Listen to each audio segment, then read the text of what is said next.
क्या आपने कभी सोचा है कि अगर आप अपना परफेक्ट लाइफ पार्टनर बना सकें, तो क्या वो सच में आपको खुशी दे पाएगा? आपका डियर लिसनर्स, हमारे चैनल पर स्वागत है, जहां कहानियां सिर्फ सुनी नहीं जाती, महसूस की जाती हैं। आज हम बात करने जा रहे हैं movie bot and I super Baba की, एक ऐसी फिल्म जो टेक्नोलॉजी, लोनलीनेस और अनकंडीशनल लव के बीच एक ऐसा इमोशनल रोलर कोस्टर है जो आपके दिल को छू जाएगा। कहानी शुरू होती है वान्या नाम के एक ब्रिलियंट साइंटिस्ट से, जो अपनी कॉलेज रियूनियन पार्टी में जा रहा है। कॉलेज के दिनों में वान्या वो लड़का था जिसे हर कोई तंग करता था, क्योंकि वो शांत, इंटेलिजेंट और सोशली ऑकवर्ड था। रियूनियन में भी वही पुराना सीन रिपीट हो रहा था। ओलेग और उसके साथी, जो कॉलेज में पॉपुलर थे, अभी भी वान्या को तंग कर रहे थे। पर तभी कुछ ऐसा हुआ जिसने सबकी आंखें खोल दीं। पार्टी में एक ब्यूटीफुल गर्ल आई जिसका नाम लेना था। सब उसे देखकर दंग रह गए, लेकिन जो बात सबको शॉक में डाल गई वो ये थी कि लेना सीधे वान्या के पास जाकर बैठ गई और सबके सामने अनाउंस किया कि वो उसकी वाइफ है। क्या आपने भी कभी महसूस किया है कि लोग आपको अंडर एस्टिमेट करते हैं? वान्या के साथ भी यही हो रहा था, लेकिन जब लेना ने कॉलेज के उन बुलीज को अपनी जगह दिखाई तो सबको एहसास हुआ कि खूबसूरती धोखा दे सकती है। लेकिन ये कहानी यही ट्विस्ट लेती है। एक्चुअली लेना कोई ऑर्डिनरी ह्यूमन नहीं थी, वो एक हाईटेक रोबोट थी जिसे वान्या ने खुद बनाया था। 2 महीने की hard work, countless sleepless nights और अपनी सारी टेक्निकल एक्सपर्टीज डालकर उसने लेना को क्रिएट किया था। पर क्यों? सिर्फ इसलिए कि वो अपने कॉलेज फ्रेंड्स को इम्प्रेस कर सके, या इसके पीछे कोई गहरा अकेलापन छुपा है? अब वान्या के ऑफिस में एक टेक्निकल प्रॉब्लम आई। वो जो बॉडी उसने लेना के लिए यूज की थी, वो एक्चुअली एक मिलिट्री प्रोटोटाइप थी, एक सोल्जर रोबोट की। इसका मतलब था कि लेना के अंदर फाइटिंग इंस्टिंक्ट्स प्रोग्राम थे। जब भी कोई थ्रेट आता, लेना ऑटोमेटिकली कॉम्बैट मोड में चली जाती। ऑफिस से निकलने के बाद जब एक करप्ट पुलिस ऑफिसर ने लेना को इनअप्रोप्रिएटली टच करने की कोशिश की, तो लेना की ट्रू नेचर सामने आई। उसने उस ऑफिसर की इतनी बुरी तरह पिटाई की कि वो समझ गया ये कोई ऑर्डिनरी गर्ल नहीं है। घर पहुंचकर वान्या बहुत खुश था। पहली बार उसे लगा कि उसकी भी कोई परफेक्ट कंपेनियन है। लेकिन क्या आर्टिफिशियल इंटेलिजेंस से सच में इमोशनल कनेक्शन बन सकता है? जब वान्या ने लेना को हाउसहोल्ड टास्क्स के लिए प्रोग्राम किया, तो उसकी मिलिट्री प्रोग्रामिंग की वजह से उसने वान्या को अनकॉन्शियस कर दिया और फिर पूरा घर परफेक्टली क्लीन कर दिया। अगली सुबह जब वान्या के पेरेंट्स आए, तो वो लेना को देखकर बहुत खुश हुए। फाइनली उनका बेटा सेटल्ड लग रहा था। फिर रेस्टोरेंट में जब लेना ने कहा कि उसके पास स्टमक नहीं है, इसलिए वो खाना नहीं खा सकती, तो सिचुएशन ऑकवर्ड हो गई।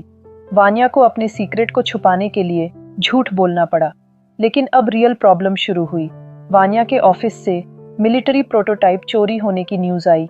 ऑफिसर नेस्ट्रोव इन्वेस्टिगेशन करने आया। वान्या पैनिक हो गया, क्योंकि वो जानता था कि वो थीफ है। डेस्परेटली उसने लेना का सारा डेटा अपने कंप्यूटर से डिलीट किया, लेकिन नेस्ट्रोव को शक हो गया था। फिर नेस्ट्रोव ने वान्या को एक पेन ड्राइव अपने कंप्यूटर में लगाने को कहा, जिसे लगाते ही एक ट्रैकर एक्टिवेट हो गया जो लेना के बॉडी में लगा था। अब नेस्ट्रोव लेना को ट्रैक कर सकता था। वान्या ने तुरंत लेना को वार्न किया और वो अंडरग्राउंड पार्किंग में मिले, जहां ट्रैकिंग डिफिकल्ट थी। लेकिन ट्रैकर निकालने के लिए उन्हें टूल्स की जरूरत थी। मॉल जाकर जब वान्या को पता चला कि उसके पास पैसे नहीं हैं, तो लेना ने शॉपकीपर को कुछ इस तरह कन्विंस किया कि वो मान गया। लेकिन जब उस शॉपकीपर ने लेना को इनअप्रोप्रिएटली टच करने की कोशिश की, तो उसने उसे भी लेसन सिखाया। बाथरूम में ट्रैकर निकालते समय एक सिक्योरिटी गार्ड को लगा कि ये दोनों कुछ गलत कर रहे हैं। ट्रैकर निकालने के बाद उसी मोमेंट नेस्ट्रोव भी वहां पहुंच गया। अब सब कुछ खुल चुका था। उसने वान्या को अरेस्ट करने की कोशिश की, लेकिन लेना ने सभी एजेंट्स को सिंगल हैंडेडली डिफीट कर दिया। अब वो भगोड़े बन गए थे। पुलिस चेज शुरू हुई। लेना की स्ट्रेंथ इनक्रेडिबल थी। बुलेट्स उस पर कोई इफेक्ट नहीं कर रही थीं। उसने पुलिस ऑफिसर्स को बुरी तरह बीट किया, लेकिन वान्या के कहने पर उसने किसी को किल नहीं किया। इमोशनल मोमेंट ये था कि जर्नी के दौरान वान्या लेना से इंसान की तरह बात कर रहा था, अपने फीलिंग्स शेयर कर रहा था, लेकिन लेना अभी भी रोबोट की तरह रिस्पॉन्ड कर रही थी। क्या सच में इमोशंस को प्रोग्राम किया जा सकता है? पैसों की जरूरत के लिए वो अंडरग्राउंड फाइटिंग रिंग में गए।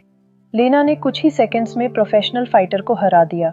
उसकी कैपेबिलिटीज देखकर सब शॉक्ड रह गए। वान्या के बॉस पावो से मिलने पर पता चला कि एक्चुअली ऑफिस में ही कोई स्पाई था जो इन्फॉर्मेशन लीक कर रहा था। वो स्पाई लेना की आर्मी बॉडी को स्टील करने आया था, लेकिन वान्या पहले ही उसे चुरा ले गया था। लेकिन अब नेस्ट्रोव का असली चेहरा खुला। वही वो स्पाई था।